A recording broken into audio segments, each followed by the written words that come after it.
What's up, family? Listen, y'all back with y'all boy Ron, and I'm back with another one. Now, let's just remember, I don't make the videos, I just enhance the videos. Now, this video gonna be about if you want to become a millionaire in 2026.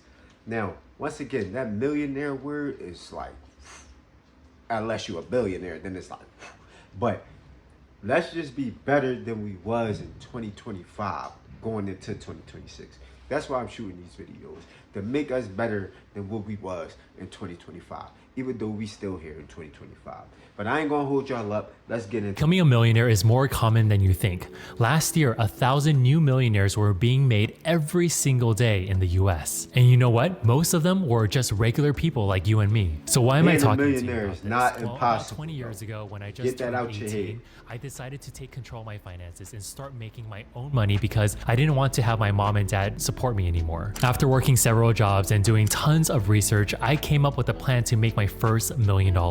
And after a little over a decade, I became one of those 1,000 a day millionaires. And yes, I truly believe anyone, no matter how small your income is or how old you are, you can also do the same if you have the right plan. If you're new here, hi, my name is Steve, and I'm going to share the exact roadmap I follow to help you hit your first million this year. The first step is taking stock of what you believe. Maybe you clicked on this video out of curiosity, but deep down, you probably don't actually think that you can become a millionaire. And that's the belief that I want to challenge. You see, I've always thought that I couldn't become rich because my parents grew up poor and came to the US as struggling immigrants with literally just 4 luggages. I thought that because my parents were poor, I was also going to become poor as an adult. Back then, most people around me also didn't believe that they could become millionaires either. The voices in my head and the ones around me were all saying the same thing. This just isn't in the cards for you. But one of my close friends and mentor had already done it and grew up in a similar Talking about money is a touchy subject, I could do it too. The more and it's a hard subject really to communicate. Goal was actually possible. But so just start with what you got now. If you keep thinking Start that with what this you is got just now. wishful Give a fucking thinking, you're going to always $20. stay stuck. You have to really believe that you can Start become with a it. millionaire if you Appreciate want it. to become Learn a reality. to Another belief that you may enjoy need to what you got challenge is your now views if you on want to money. enjoy For what me, you're I gonna noticed have that later. Many people subconsciously believe wealth is immoral, or that making a lot of money means that you are somehow cheating the system. And guess what? If you hold these beliefs, I feel like you'll be working towards becoming something you despise. And this is kind of weird because you're going to be creating this internal conflict that actively sabotages your efforts. I had this classmate in my college biology class who always complained about wealthy people, but secretly wanted to be rich. He had this deep-seated belief that money corrupted, and this kept him from ever pursuing financial growth. So look, this is what I learned. Wealth isn't inherently evil. It gives you options to do more good, to help your family, or even contribute to causes you care about. My own journey has shown me that making more money can create a butterfly effect that positively impacts more people than just yourself. So something that you can do today is start by writing down everything you believe about money. Ask yourself, what are your deeply held beliefs about wealth? Are they serving you or maybe even holding you back? And for those of you who don't know, I just came out with my book videos are made for everybody, but they only will apply to the people that let it apply to their life. I'm not expecting for nobody to like me or nobody to help me get where I'm trying to go. But I'm going to be totally opposite of that and trying to help you get where you're trying to go. That's why I bring these videos, do these reaction videos about and to understand how wealth is wealth. actually built. I could do reaction videos about cats and dogs if I wanted to. Which will directly affect no, that's not where we're going with it. So how do you figure out what kind of value you can offer the world? There's this framework that I use called the hedgehog concept, which is based on the old Greek saying, the fox knows many things, but the hedgehog knows only one big thing. So what you can do is picture 3 circles that overlap in the middle. The first circle is what you're passionate about. This doesn't mean that you have to be obsessed with it, it just has to bring you some kind of joy. For example, maybe you recently taught a friend how to play a sport or lift weights. Your first thought might be that you enjoy exercising, but maybe it was actually teaching your friend that made your day. The second circle is what you could become really good at. Sure, it could be a skill that you study like law or medicine, but it might also be something that you picked up naturally. Maybe you taught yourself a little bit of coding so you could tweak your WordPress site. Or maybe you helped plan a big family event and surprise yourself by how well it went. The last circle is what people are actually looking for. If you pour your savings into an ice cream truck and park it in an empty park during winter, chances are you're not going to make much. But if you could park a hot chocolate truck outside of a busy office building, you could quickly become the go-to spot for coworkers during lunch. Really, it's no use having a great idea if there isn't a market for it. I feel like your sweet spot is where all of these three circles overlap, and this is called your value zone. This is where your business idea or career path should come from. For example, I love teaching people how to achieve financial freedom. I'm good at breaking down complex topics, and I know that there's a huge demand for that kind of knowledge. And yeah, once I saw this clearly, I knew this could be the core of how I offer value to the world. I feel like many people fail because they only focus on one or two circles. Maybe they love something but they aren't getting paid for it, or maybe they're good at something but maybe, nobody wants it, or maybe they're good at chasing money in a job that they don't really like. And I feel like this is something that a lot of my friends who work in corporate always tell me about. I really believe that it's important that you have all three circles if you really want to succeed. Now that you understand value, let's see how you can increase your income. Look, even if you save, say, $2,000 a month, it will still take you over 40 years to hit $1 million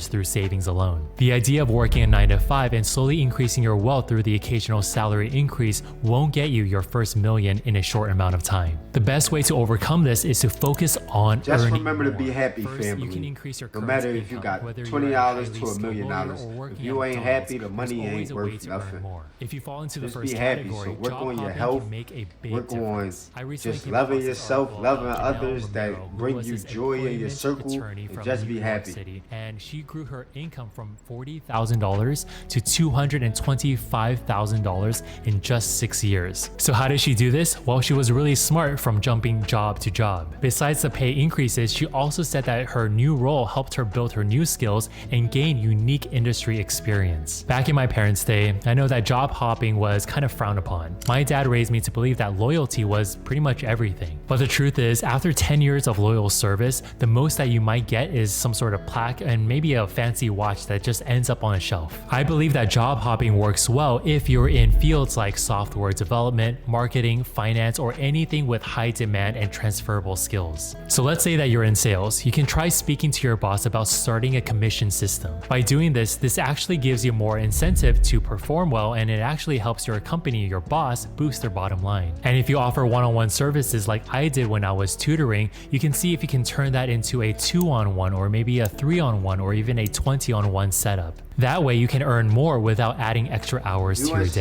In the end, if you're willing to get a little bit more creative, there's almost always learn a way AI to increase quick. your current income. And once That's you've gonna done make this, you can start where you adding want. extra That's gonna revenue take you where streams you want that to push go your earnings alone. even Learning further. that This is AI, where your because side that's hustle our comes future. in. No matter This you is like it something or that not. you do in the That's evenings it. or on the weekends to bring in that extra income you need to reach your millionaire goal. And with this could be some sort of extension to your day job. For example, someone who works as a marketing specialist might freelance as a marketing consultant after hours. Or it could be a skill that didn't quite fit into your hedgehog concept but still has potential. Let's say that you're like me who loves dogs and you spent your childhood looking after them, but there isn't much of a dog walking market in your area. You could try offering this work in other neighborhoods or simply show your immediate neighbors the value of having a regular dog walker. In other words, look for ways to fill a gap and turn it into income. For me, I was really shy growing up, so I never imagined myself making YouTube videos that would become one of my revenue streams. But after looking through everything, I saw that there was a lot of interest in finance content, and since I'm already a trained teacher,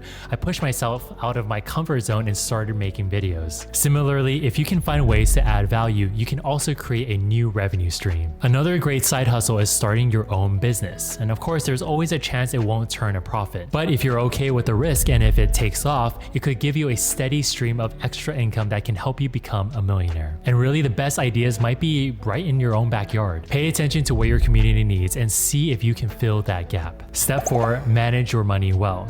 If you follow the first 3 steps, I'm pretty sure that you're going to have more income hitting your bank accounts each month. And when this happens, it's easy to get a little bit carried away by starting to buy all of these Always things. think about a side hustle. And really, this Like is I where started a you little need to side have hustle, a lot of cutting discipline. grass. This doesn't mean that you should And never buy I've yourself been doing it for anything 3 nice. years now, In fact, and it's I think pretty it's helpful. motivating to treat Give me, I yourself could now always and go then. to the next Maybe level, a dinner but out with I friends got a or lot something going new on. for But your that's goal. always At this helpful stage, you to have a just want side make hustle. sure that you don't go overboard. Your extra income needs to be handled wisely. According to the national study of millionaires, 85% of millionaires bring a shopping list with them whenever they go to the grocery store. And yeah, I do this every single week with Daisy whenever we go out to Trader Joe's and Aldi. This is because a lot of these millionaires put a lot of thought into each purchase. Look, if you want to grow your money, you have to be intentional on how you spend it. Now, after this step, one of the first things to focus on with your new income is paying off any outstanding debt. A friend of mine taught me a great lesson a few years ago.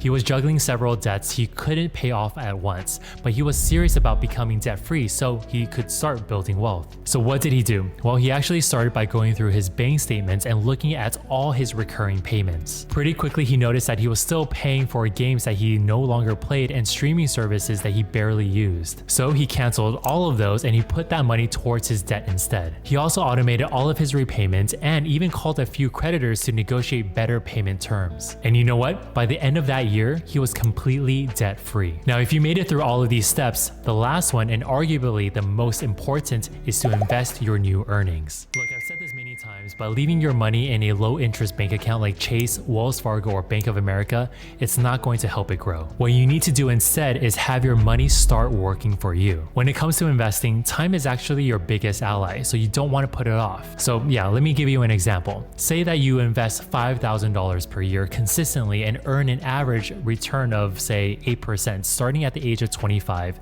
And from there, you could have around $1.2 million by the time you're 65. But guess what? If you actually wait just 10 years and you start at the age of 35 instead of 25, that number drops to around $566,000. That's a difference of more than $700,000 just because you started 10 years later. If you're new to investing, I always suggest starting with money that's already available to you. For example, if your employer offers to match your retirement contributions like a 401k, then yeah, you should take it. It's basically free money, so why would you say no to it? You should also consider opening a Roth IRA, which is a retirement account where your investments can grow tax-free. While your contributions are made after tax, your earnings and withdrawals in retirement are completely tax and penalty-free, which can save you a fortune over time.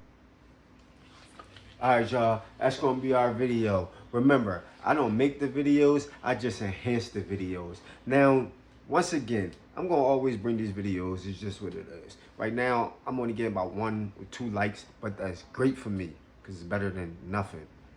That's what we need to start applying into our life, that anything is better than nothing. Don't waste your time thinking about it when you could go do it. When you start doing it, then it's a ladder that you start to climb up.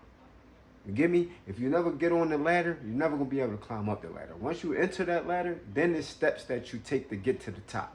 I ain't worried about the top. I'm worried about y'all taking this advice and running with it. Because I'm gonna keep bringing these videos. It's your boy Ron. I'm out.